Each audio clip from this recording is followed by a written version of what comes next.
Our speaker today is Brian Marks. He's a neighbor of mine, just lives a few houses down the street from me.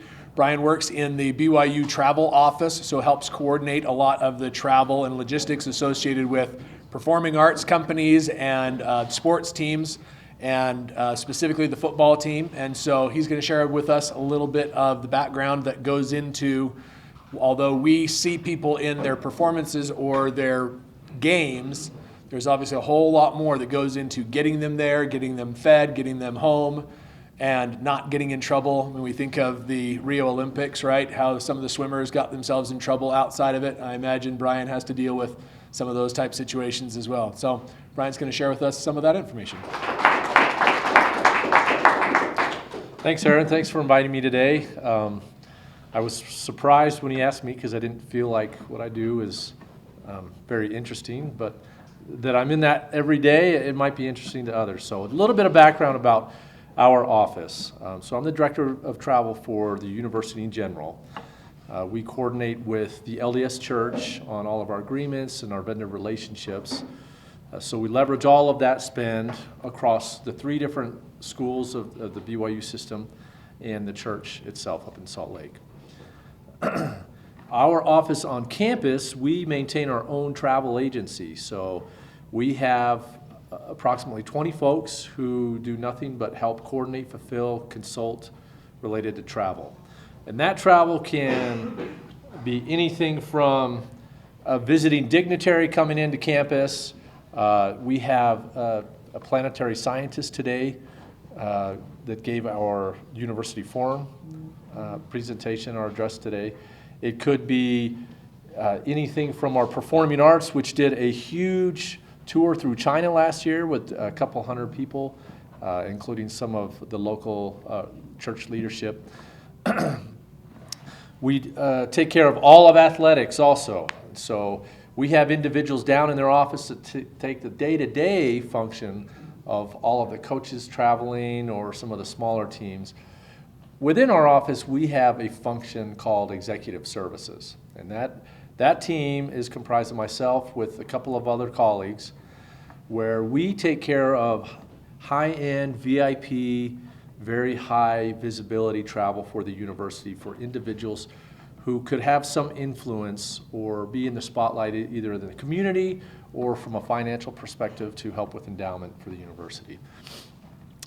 How we're structured to support football particularly, we'll go through some of that today. So every year about this time, we get our team together and meet with senior administrators at BYU to talk about the upcoming season, challenges that they'll have at the different locations.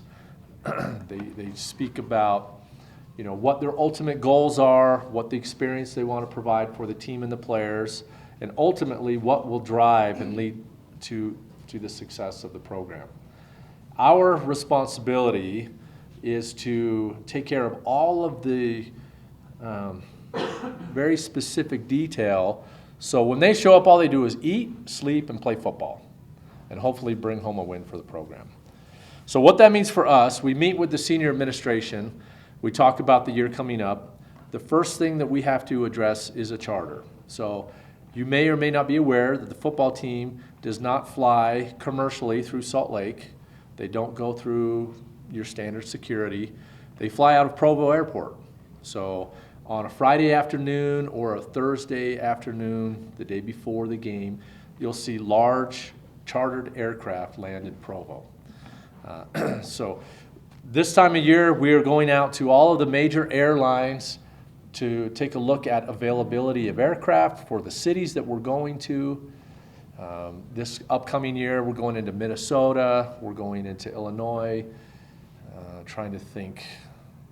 The RFP is out right now, so with some of our folks. So we take care of all that, bring all the bids in, and once we get the bids, we sit down again with coaches, staff, administrators, and athletics, talk about pricing, talk about service levels, flexibilities of airline, and they ultimately make a decision based on our recommendations, and we move there from that perspective on the charter. So charters are only for the team itself and support staff. So they'll be in Provo, they'll go through the terminal there. When we charter with one airline, we are able to negotiate a 10% screening. So even though you buy the aircraft, the entire aircraft, and you only have your passengers on there, TSA still requires you to go through a screening process. We'll do that plane side typically, so we'll have stairs on the tarmac up to the plane, and they will select 10% of those traveling to go through a random screening in general. So air charters are a pretty big deal. You wouldn't think that there's a lot of difference between planes, but the experience when it comes to the equipment, the seats, the entertainment, the staff, the in-flight crew, the pilots, it's all very important for us to consult with the team, understand what they're looking for, and help them make the best decision for them. At times, we've had mechanical issues with our charter partners, and so when you run into those types of situations, it's good to have a partner who is well supported and has contingency plans when you do run into problems. And I forgot to mention at the beginning of this, anytime any of you have any questions about any of the detail, just raise your hand anytime, and I'd be happy to answer any of those questions for you. What does that cost per game? It's a significant amount. Yeah, I'm not going to get into any of the details of the numbers, but you'd be surprised. And RFPs come in all over the board, right? So the program is conscious and wants to be aware to spend their dollars appropriately and be good stewards of what they have. Oftentimes we have local donors who are also willing to help with costs, but it's a significant amount. Yeah. So you're talking like a Delta Airlines? Yes. So They're actually dressed as Delta people that they bring in a Delta plane? that's right. So coming up in a month or so, we actually will be out in Atlanta meeting with senior leadership from all of the sales organization and the charter organization to talk about aircraft type and availability. We're out there competing in the market to grab those aircraft just as all of the other athletics programs are across the country. Each of the airlines oftentimes has a charter division that is separate from their commercial side, and they have to take aircraft out of the commercial to dedicate to the charter. So even within the airline, they compete within each other to drive that revenue, bottom line, for their shareholders. So yeah, so we would have, Delta Airlines would be a good example of a company we would send out a request for a bid or a proposal to see what they can do for our charters for the year. How many passengers usually? So typically, they'll travel with anywhere from 125 to 140 on a trip, just a regular trip. A lot more numbers than you would think because there aren't nearly that many players, but there are a lot of support staff, coaches, administrators that travel along. You see what's going on in the game, but behind the scenes, on the sideline, if you ever watch a sideline or in the locker room or all the transportation, there are a lot of folks that are putting that to make it happen for them. So charters are a big deal. The planes go quickly. We have to get on them this time of year so we don't end up with no aircraft come September or August. It gets exponentially more difficult when we play in a bowl because we're unsure where we will be up until a few weeks before, and typically it's around Christmas, which is one of the more lucrative times for airlines to have their aircraft in commercial service. So establishing good partnerships with charters this time of year is important so that we have that availability when we need that coming December. Another huge piece of it is the lodging aspect. So the team is looking for a lot of doubles. The players will be paired up as roommates, and they eat a lot of food when they travel. Okay, so they'll have a meal when they get on the plane here at Provo. They'll have snacks on the plane. When they get to where they're going, they'll go straight to a hotel. They'll eat a meal in the hotel. They typically will have an activity in the evening.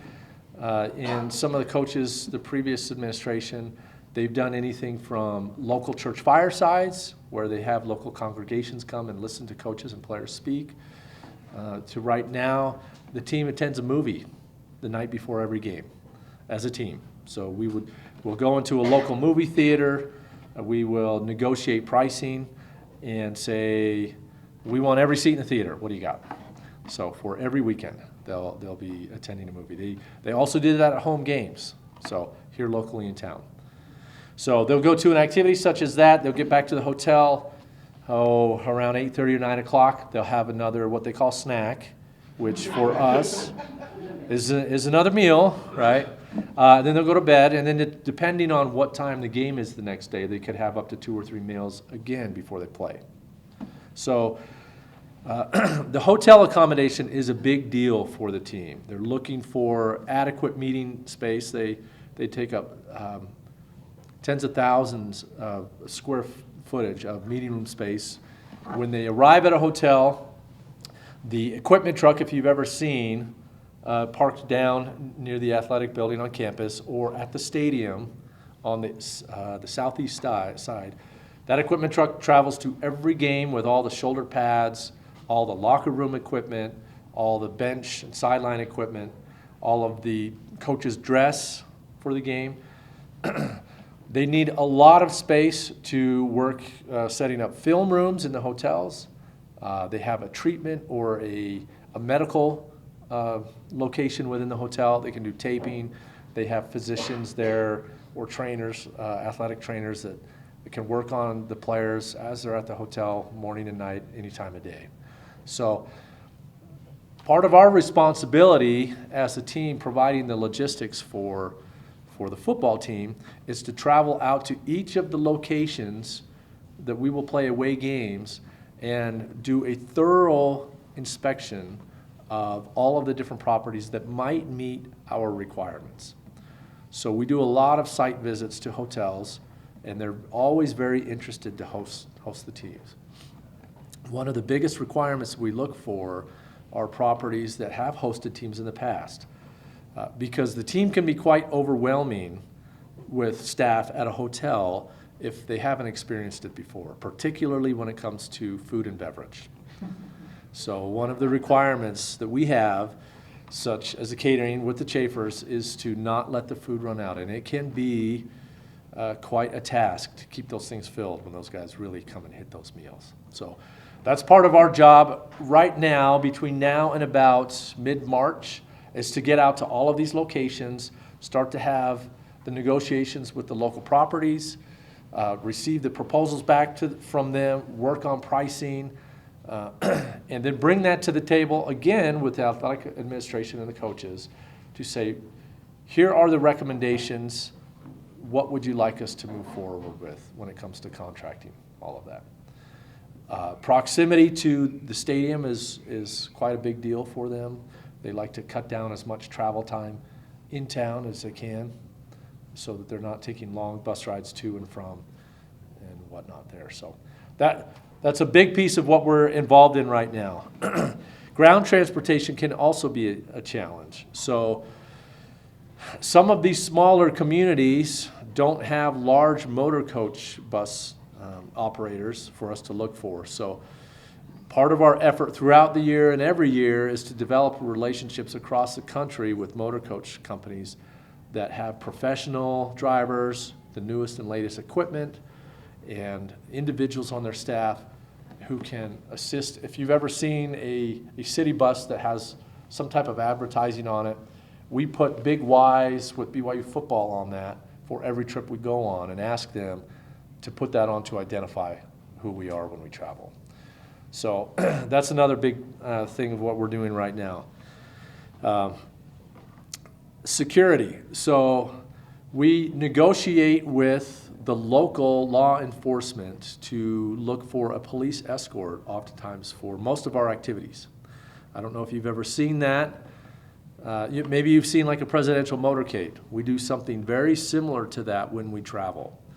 And it's often quite fun because you find yourself we as support and staff and logistics guys for the team, we will be the tail vehicle in a marked SUV for the team to follow in those escorts. And you almost need a combat driving school sometimes to drive there. In Tennessee this year, we were staying at a hotel at the airport in Knoxville. It was about a 25-minute drive into the stadium downtown. And they had a 2-lane highway each direction, and that was about it to get into downtown Knoxville. Well, game time came, and there was a huge accident on our side of the freeway. The team always tries to arrive at the stadium 2 hours prior to the game. So in this example, what the local law enforcement did for us was hold us for just a couple of minutes, went about 5 miles down the opposite direction of the other lane, moved all traffic off the freeway, and had the buses cross over, and we're going the opposite direction down the freeway just to gain access to town. So those are the types of things that we try to coordinate to make sure the team is there on time, not running into any challenges where they're worried about game preparation. Am I going to be in the locker room on time? We're going to have enough time to go through our pre-game routine. Are all our guys going to get dressed? Are we going to get through that? So it's pretty dynamic and interesting. We had a situation in the Miami Bowl several years ago where a post-game meal that we provide to the team in the locker room as they're coming off the field, we had a caterer who was late and was not going to have the meal in the locker room when the team came off the field, which from our perspective is totally unacceptable. So we had law enforcement escort us to the caterer, load up the vehicle, and take us back to the stadium. Very similar type situation, driving on sidewalks, opposite direction through through traffic. They pretty much said, I don't care what I do, just kind of stay on my tail and just trust that we'll get you there on time. So it's almost like a movie scene when you're driving through some of this to make sure that things are timed perfectly, and the team is uninterrupted. So from our perspective, we in our office have a vision statement that is to provide intense personal customer care. We go through all the minute little details and make sure everything goes well so that they don't have to worry about what's going on. A typical game day will be the team will come down to a meal about 35, 40 minutes before the buses are to depart. They'll drop their bags. Local law enforcement will have canine units come sniff all the bags. They will be loaded under the bus. They'll arrive at the stadium a couple hours early, get ready. From our perspective, then we start working the post-game perspective. So we arrange these catering companies to come in. We oftentimes are doing work with local partners during the game and leave to the airport, I don't know, about 7, 8, 9, 10 minutes before the game ends. So we miss the start of the game, we miss the end of the game on the support side, and we go out to the local airport to make sure that the air charter is ready. We make sure the security screening is in place. We make sure the manifests are available. The in-flight crew is standing by. The pilots are good to go. There are no issues with the aircraft. Because once the game is over, the team will come into the locker room and spend about 45 minutes there getting dressed, showering, grabbing a meal. They'll all load on the buses. Coach Satake will do a post-game interview with a few of the players. They'll get on the bus immediately after that and go straight to the airport, no matter what time of night that is. So we've been out to the local airports with the team 2, 3 in the morning, and they'll arrive back in Provo at maybe 4, 5, 6 in the morning. So they typically come back every game, post-game, immediately after the game. They don't stay in town. On a typical trip, they will leave Provo mid-afternoon and then be back in Provo that next Saturday night. So they're in town about 24 hours, really. That's about it. In the last couple of years, when we played a lot of games back east, in order to acclimate them to some of the time zone, We have gone on a Thursday on occasion and then provided other activities for them during the day on a Friday. This last year, we took them to the aquarium in Tampa when we played the game against Southern Florida. We've gone to up in Amherst, Massachusetts, when we played UMass this year. We took the team to the Pro Basketball Hall of Fame. So they get to go out and do and see a couple cool things while they're there if we can fit the time in. One thing you should be aware about the team is everywhere we go, we are complimented on the respect and how cordial and friendly they are and how well they treat our partners and the folks that work with us. On numerous occasions, they've wished that we could go consult with other teams to try to give them a heads up of how to behave, as adults and as football players when they're out and about. So we have a great group of guys, fantastic coaching staff and administration that help support them. So as you're watching the game, there is so much more that goes into it. One piece I haven't mentioned yet is that semi-truck in detail. It travels out, so they may on an East Coast game leave on a Tuesday afternoon and get there for Friday so that they can get everything set up. And they will drive around the clock. They've got a group of team drivers that got to take off early in the week, and they will leave as soon as the locker room is cleaned up and head on back home. And so they try to make it back for practice on Monday. Are they professional drivers or they? They are. So we partner with a local company who has provided a semi-trailer for us that allow us to put the wrap on there, and they provide drivers. And the drivers have been driving for us and the team for quite a few years now. So they are the same individuals, and we know them very well, and they help support the team quite a bit. I'll give you an example for the bowl this year. We had a charter partner when we showed up in Salt Lake to head out to Hawaii. There were some mechanical issues with the aircraft. And we had everyone loaded on the aircraft and started to taxi out and had to come back, which can throw schedules off on the other side. Their itinerary and their agenda is very, very calculated down to the minute. And so we're on the other side, understanding that there are delays by several hours here, and then trying to manage hotel staff who may or may not be union folks that are saying, if they're not here by a certain time, we're really sorry. You guys are going to have to deal with it. So we do a lot of negotiating in the moment of trying to make things like that happen. That's one of the key pieces of what we do is develop strong relationships everywhere we go so that the partners that we're with, they understand that there are challenges. We had a few years back, I think it was the game against Middle Tennessee, as we were taxiing out, the pilot trying to make the turn, missed the corner of the runway, and one of the wheels came off the concrete onto the gravel, and he wasn't comfortable flying the aircraft without knowing what was the impact to the landing gear. So we had to wait for another aircraft to be flown in, which can be quite challenging for the team. But we try to do as much as we can so that some of those contingencies don't happen. We have had a situation here recently where a bus company got a little bit aggressive and took the initiative on sending the buses along without our oversight, and realized that all the luggage under the aircraft had not made it under the buses. So that's where I'm on the phone with some of their operational folks. They say, you guys go ahead, we'll take care of it. I spent a good 2 hours filling a bus to the brim underneath and up top with luggage, and then coordinating all that at the hotel after the fact.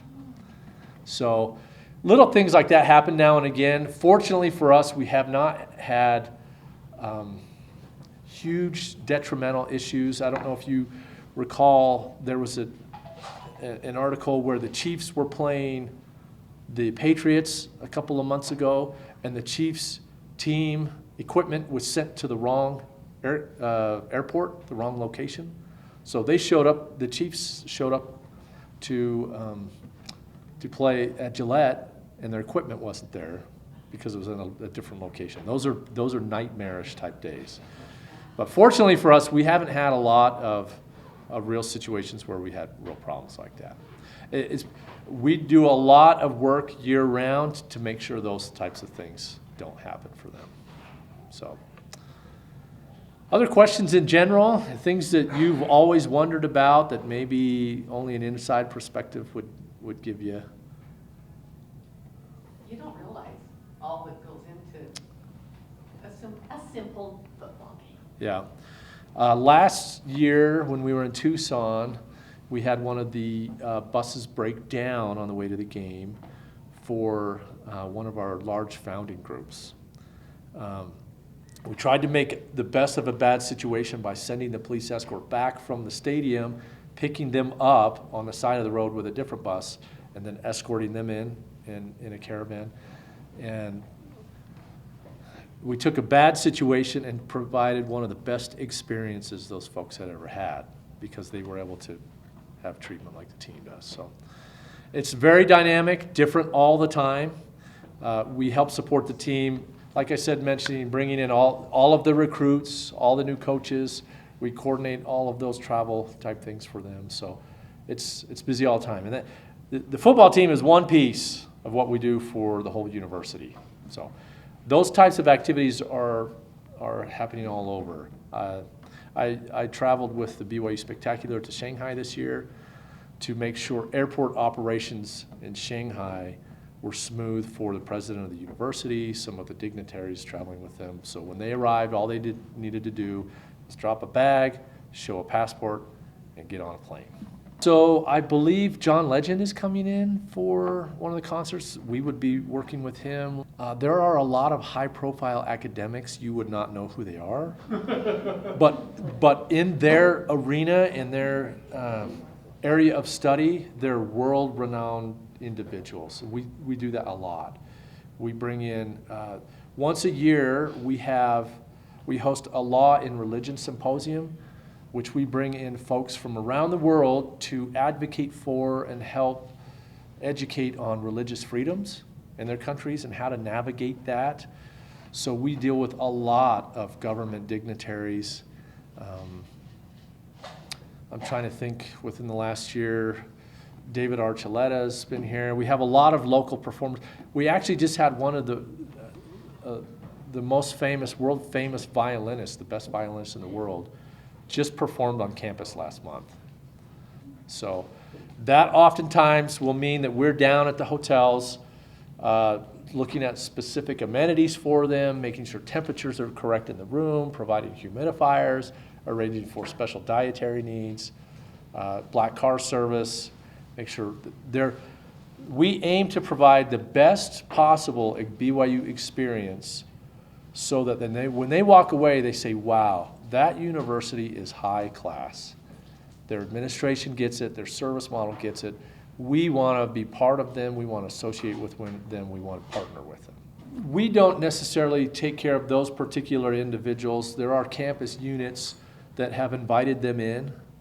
We do have an international vice president's office for visiting dignitaries that will conduct those types of hosting activities. When they come to us and say, we have this individual coming in, we need X type of vehicle and we need 4 of them and we need to provide drivers for them, that's the piece that we do. But on the particular hosting, the individual campus units will usually host them. They're more familiar with them, they know their work. Campus is very focused, each of the different units on their particular area, and so they oftentimes will take care of that for them. Are there any living hosting facilities on campus, apartments and? There is, I don't recall the name. Tammy, do you remember the name? I mean, we have the guest house. Yes, that's what it is. So we have a guest house on campus that can accommodate 6 or 7 guests, which is on campus. It's in the location of the old president's home on Campus Drive. And they've remodeled that. It's very, very nice. And we will make accommodations for them within reason to make them comfortable and have the amenities and things they're looking for there. And once you said, I assume you can never say, not my problem. Oh, it's always our problem. I mean, you can't back away from it. Yes, no. In fact, that's part of the value that we bring is not only do we have partnerships for the specific individuals on campus, but we manage it from a global perspective in conjunction with the LDS Church, the Church of Jesus Christ of Latter-day Saints.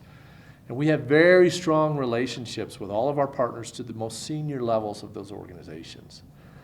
So when there are situations where we're in a pickle, we fortunately have phone numbers of folks that can really help us out. An example of that outside the university, when there were situations in Puerto Rico a few years back when it came to hurricanes that were getting ready to devastate the area, we had a major airline contact the church and say, we will send a charter down just to extract your missionaries for you. When all of the other commercial airlines were completely booked and had no way for any other individuals to get out, that airline was willing to take aircraft out of their service, send it to Puerto Rico just to get our people out. That's a testament to, the value that we're trying to bring to the relationships. That's a great question. So, and one of my colleagues is here with me. She could probably attest to that too. But you get to hear all of the great work that's happening at the university, things that you just would not understand or know, whether it's related to research or trying to change the world in one way or another. A couple of years ago, the engineering students developed the portable wells to provide water in Africa. This last year, they came up with a engineered new way to develop the yurts and the homes in Mongolia to increase the health of the local residents when it comes to the air pollution. So you get to be a part of all of these amazing projects and things that are going on to benefit the world. You also get to hear all of the cool experiences and help people find their way to virtually every corner of the world. I've got a neighbor who is a biologist, a professor who goes to Antarctica for months at a time to study worms in the ice. And you get to hear all about that type of research and their experience living in one of those remote locations. So, it's different every day. So that's pretty rewarding. Not only the fact that we work with great people, campus really has fantastic folks that are trying to push forward the mission of the university and the students. We employ a lot of students in our office and to help them in their education, their pursuit for moving forward in life, the mentorship that we're able to provide at times, and developing programs around helping them educate and develop professional skills is pretty rewarding.